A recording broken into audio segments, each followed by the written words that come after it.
1945 সালের 18ই August Taihoku বিমান দুর্ঘটনা ঘোষণা করা হলো মারা গেছেন সুভাষচন্দ্র বসু।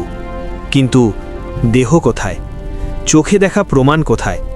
তিনি ছিলেন ব্রিটিশদের উচ্চ অগ্রাধিকার প্রাপ্ত ব্যক্তি, তার ওপর নজরদারি ছিল কঠোর। তাহলে কি সত্যিই সব শেষ হয়ে গিয়েছিল সেদিন? কয়েক বছর পরে ফয়জাবাদে দেখা যায় এক গোপন সন্ন্যাসী, গুমনামি বাবা। তার ঘর থেকে উদ্ধার হয় নেতাজির পরিবারের ব্যক্তিগত চিঠি, আজাদ হিন্দ ফৌজের নথি, গোল ফ্রেমের চশমা, এমনকি হাতের লেখার মিল।